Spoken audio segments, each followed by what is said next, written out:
How to make a worry monster.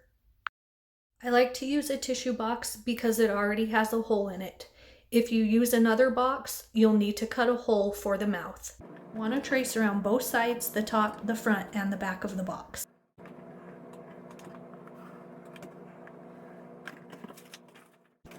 So this video doesn't get too long. I'm not going to show you the tracing and cutting out of all of those pieces, but that's what you need to do at this step.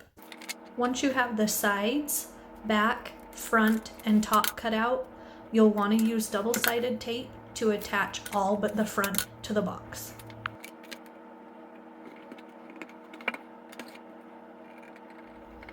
I use double-sided tape because I didn't have any glue at home, but I actually think that glue would work better.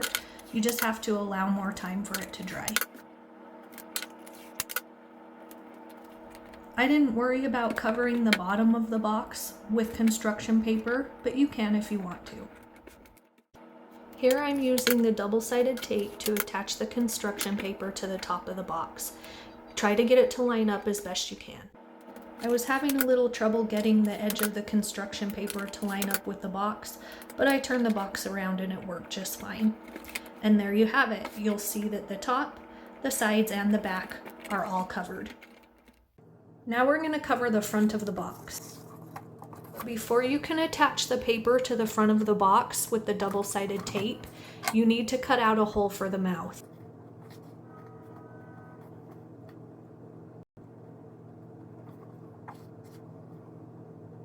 After I've put the paper on the front of the box, I carefully look where the edge of the hole in the tissue box is, and then I trace around it so that I know the size of the hole that's going to make the mouth. So I just keep tracing all the way around the hole until I have the outline of the mouth.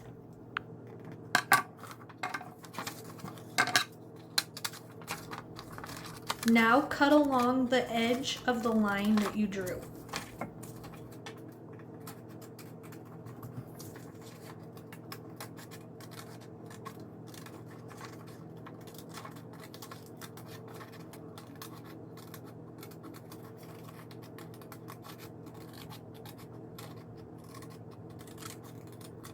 I've just cut along the edge of that line and have the hole for my mouth.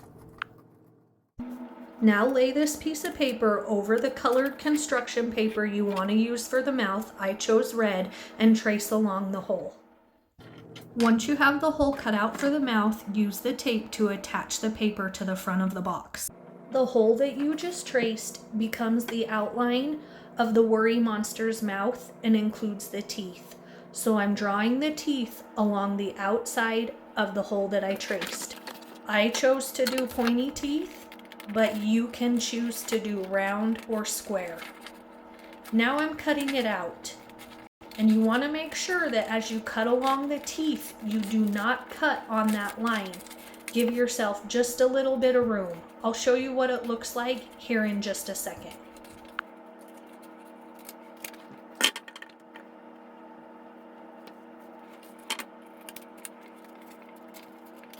Now you're going to cut along the inside edge of that line that you just drew.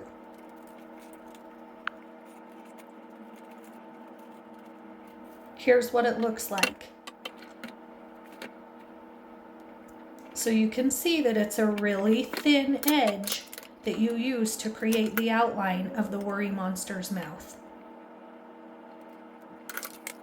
Now I'm putting some double stick tape, but because that mouth is so thin, I have to trim the tape so that it doesn't show when I attach it to the worry monster.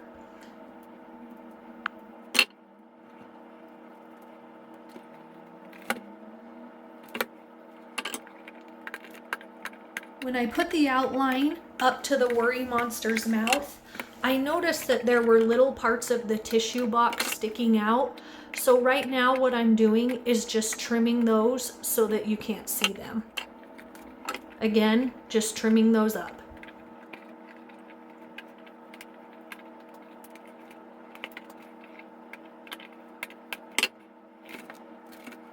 Now I attached the Worry Monster's outline of the mouth, had a little tape stuck to me, but there it is. Now it's time to do the Worry Monster's eyes. Using my shape stencil, I draw 2 circles. Now cut the eyes out. If you don't have a shape stencil to draw a circle, you can use a milk cap or a quarter. Now it's time to draw the pupils of the eyes. Using a black piece of construction paper and the shape stencil, I use the smallest circle to draw the pupils. I trace them and then I cut them out. If you don't have a shape stencil to draw the pupils, you can use a dime or a small button. Or you can just freehand it if you like. Once you have both of the pupils cut out, use the double stick tape to attach the pupil to the eyes.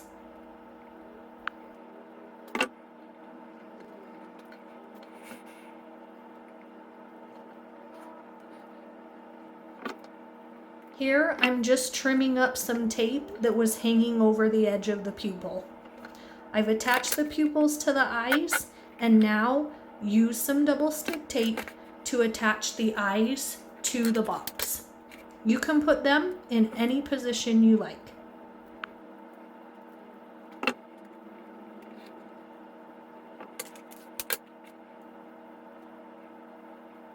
Now your Worry Monster will have their eyes.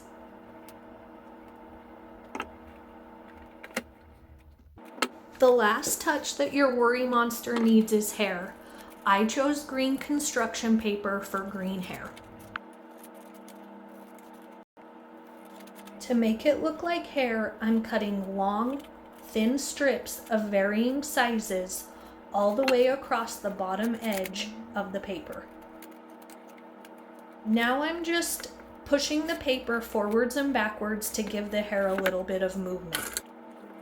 Use double-sided tape along the bottom edge of the hair to attach it to the back of your Worry Monster. Now your Worry Monster has hair.